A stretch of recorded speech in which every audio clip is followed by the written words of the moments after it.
Alright everyone, welcome back. Red Storm have recently invited players to a closed test for the Division Heartland, and like most Ubisoft games, some players have abused the NDA and gameplay was leaked online last week, first on Twitch and then on YouTube. Fortunately, I was able to download about 90 minutes of unedited gameplay before the videos were taken down, and today I wanted to share my thoughts on the current position of this game.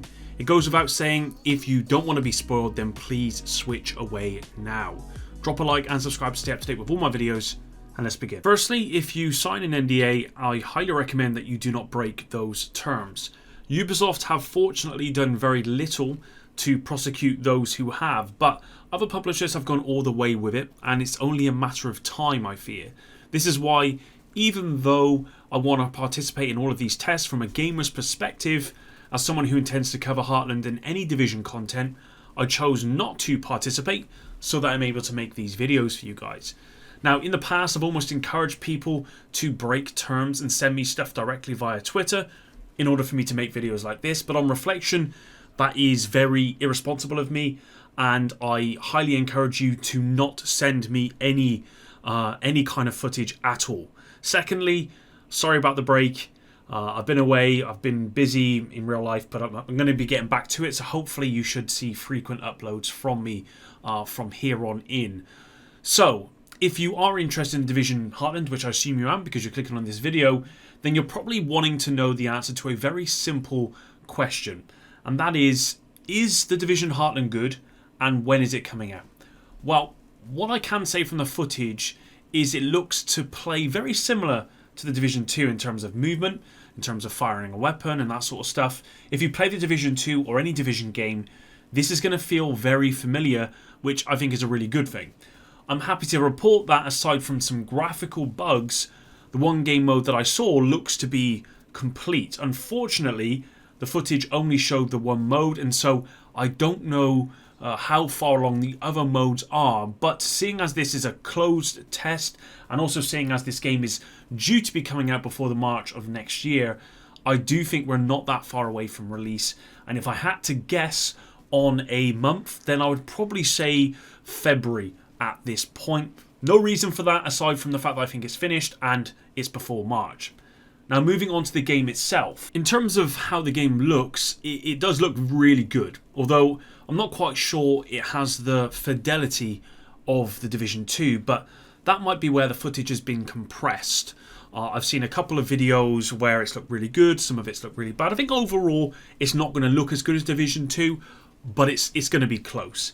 There was one moment actually where the player is running down a street with what looks like bungalows each side of the road, and it reminded me of the location from Edward Scissorhands and where that was set. Now, if you've watched that, you'll know what I mean. It's kind of hard to describe, but it looked really, really amazing. Easily one of the best locations that I've ever seen in the Division as a whole. So it does appear that the set pieces used are going to be really, really awesome. In terms of the map, it looks very big. If I had to compare it to anything, and this is a rough guess, of course, I'd say it's a bit bigger than the entire New York map in the Division 2. When you bring the map up, it looks like the DZ map from the Division 2. It's got the landmarks showing the difficulty, and I'm assuming the harder the landmark, the greater the chance of a better reward from looting that area. Just looking at the map and how it kind of plays, it basically is the Dark Zone. It's the Dark Zone, but in a new game. The mode that I did see was a PvE mode. I've been told that after 9 PM and until 7 AM, this is where you're able to play PvP. There is a day and a night cycle.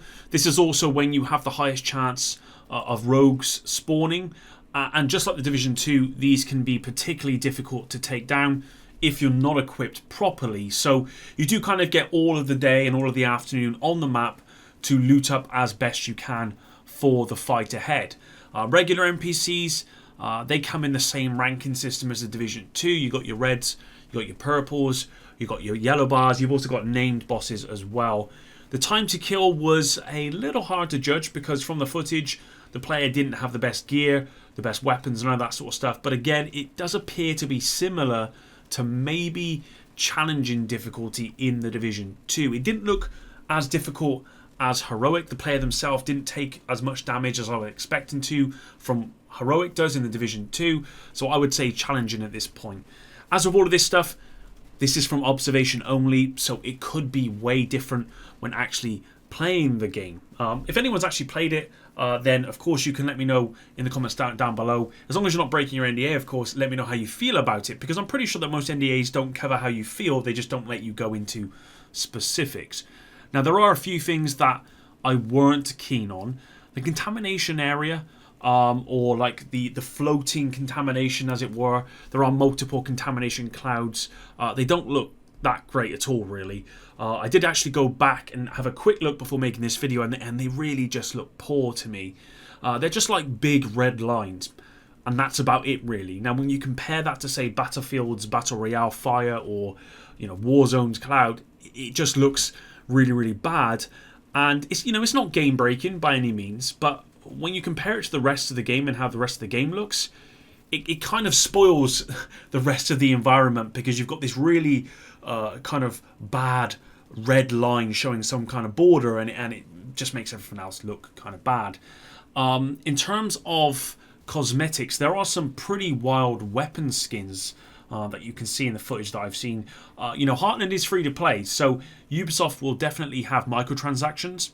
I suspect that we're going to be able to buy maybe different types of weapons, skins, I believe there's characters that you can purchase.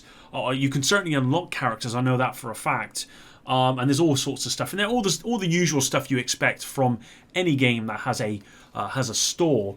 But the weapon skins that I did see, they actually looked really, really bad. And it actually reminded me of almost like mobile weapon skins. So, again, not even close to the weapon skins we've got in the Division 2. The one weapon skin I did see was kind of one that was flickering and all this sort of stuff. It just didn't look anywhere near as good as the Division 2. So if you are hoping to get some really cool items, then at least from the weapon skins that I've seen, that wasn't good at all. The other thing that I want to mention is I have seen some other footage that is still out there in the wild, and contrary to what I've said about how good the game looks, this particular footage looked more like a mobile game. Now, it's likely this footage was just recorded on a device that couldn't handle it, but I do want to temper expectations here, because I have footage downloaded that makes the game look really good, but then there's other footage that makes the game look really bad. I suspect the really good footage is probably the better representation of the game, but until we play it, I just don't know.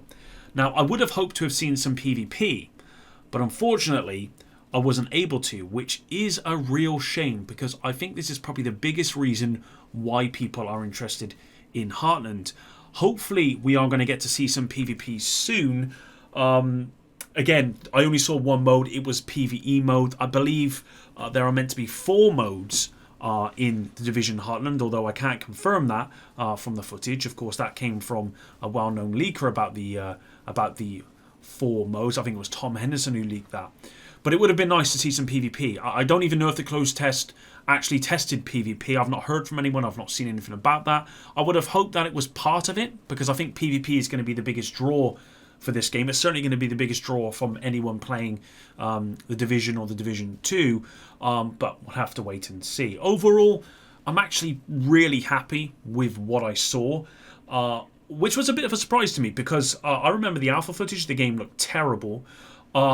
So yeah, the game looks really good. It looks familiar as well, and there's some new stuff in there, and so long as the PvP kind of plays right, I think the game is going to be really, really good. And that's all I can really say at this stage, because obviously I only have 90 minutes of footage and there isn't a whole lot that you can say beyond what I've said in this video. So hopefully you enjoyed this one. Let me know what you think about that in the comments and down below. Are you excited for the Division Heartland? I am, and I know a lot of people are excited for this game.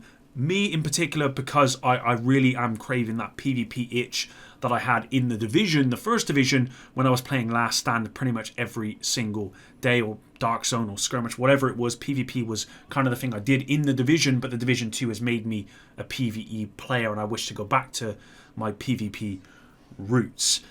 Thanks very much for watching. Until the next one, Epic out.